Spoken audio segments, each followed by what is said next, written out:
Good morning friends and welcome to the pre-market view. Friends, US markets were flat and in fact they recovered quite sharply from the low of the day, and some of the technology stocks which were beaten down did extremely well. In particular, Apple stock did well. It was up almost about 3.5 to 4%. European markets were weak and they were anyway down from about 0.2% to 0.8%. No major cues or takeaways as such. And when we look at the Asian markets, most of them are showing a flat movement. In fact, Hong Kong markets are shut today, and Japanese markets are up a bit because the yen has actually weakened against the dollar and it's quoting at about 4-month low. Talking about the flows, friends, yesterday FIIs were net buyers to the tune of about 242 crore in the cash market, and the domestic institutions were sellers to the tune of about 138 crore. As far as Brent crude is concerned, it came down to almost 109.5. It had actually gone up to about 115 odd levels, and from there we've seen it coming down to 109.5, which is a bit comforting.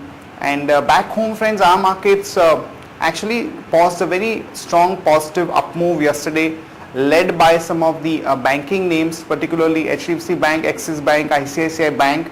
And as we have RBI meet lined up on 30th, definitely the expectations would get built up, and there is going to be some hype about what kind of rate cut one can look at. So that as a sector provides a good opportunity, and now that the expiry is coming up on Thursday, one could look at buying the call options for some of the banks like Axis Bank, ICICI Bank, and even HDFC Bank to some extent.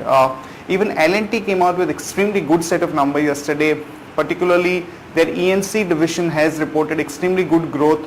The order inflow has remained pretty strong, and they have also maintained their guidance for FY13. So overall the street has taken the L&T numbers quite positively. On that note, let me invite Shaival to take us through important data points and strategies that we can look at in the F&O market.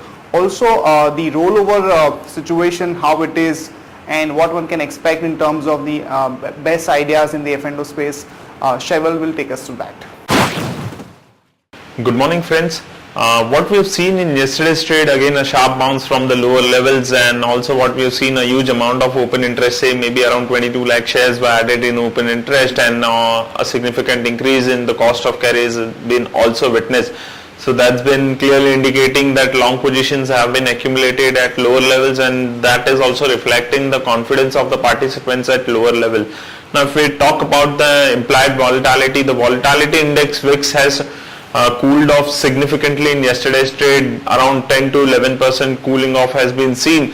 But if we talk from the individual strikes perspective front, what we have seen is that as we have only 2 days left for the expiry, including today's day, we have seen a good activity taking place in 5,700 and 5,800 call and put option of the current series as well as of the next series. Now 5,700 put option followed by 5,600 put option of the current series has witnessed a good activity in yesterday's trade, whereas 5,700 November call and put option, as I said, both has witnessed a good activity.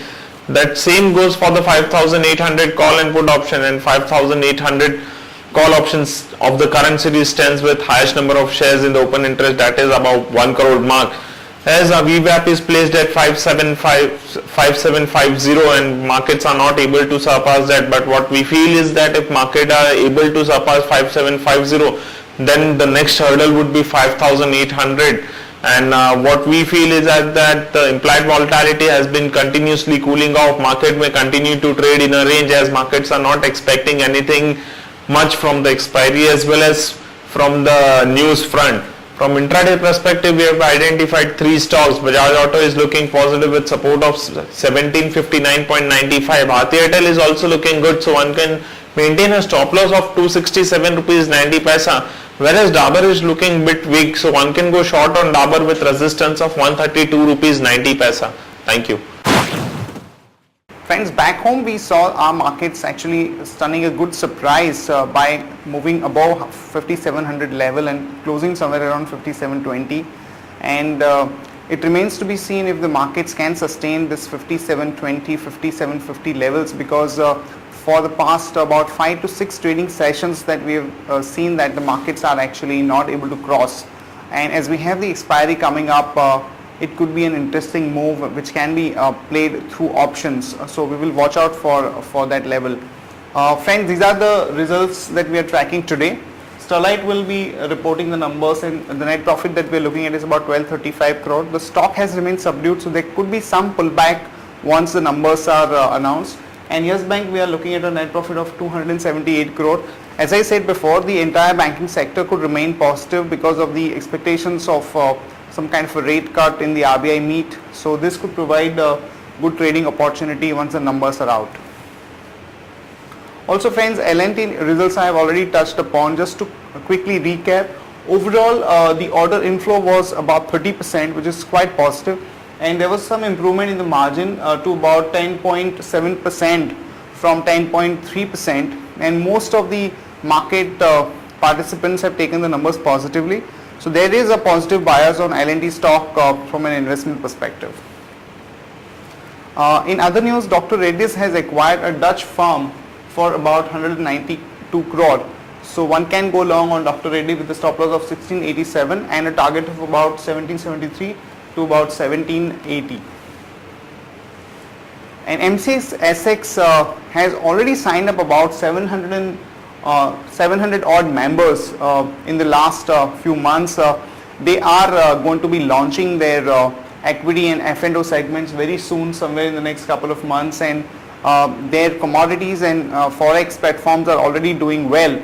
So this could be a positive news for MCX. We've seen a lot of institutional buying interest in this particular stock, so one can go long there with a stop loss of 1367 and a target of about 1437 to 1463.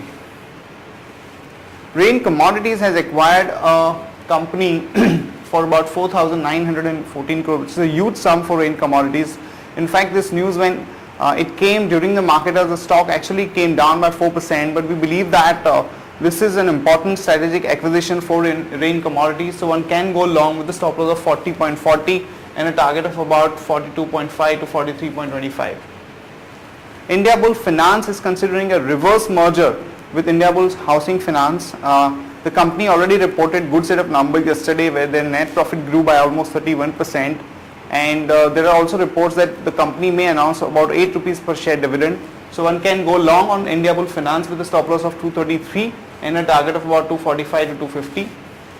DB Realty is looking at selling 49% stake in their Delhi airport property, and we've seen this high beta stock showing a lot of strength, and few important deals happened in the last about 3 days. So one can go long on DB Realty with a stop loss of 114 and a target of about 119 to 122. L&T Finance Holding has acquired 100% stake in Francis Society General, which is into two-wheeler and auto loans. So it's going to add that as a product basket in the portfolio. We've seen some brokerages recently turning positive on L&T Finance. So this could be an interesting stock to watch out for next few days. One can go long there with a stop loss of 53 and a target of about 55.5 to 56.75. That's it from all of us, friends. Have a great trading session. See you tomorrow at the same time.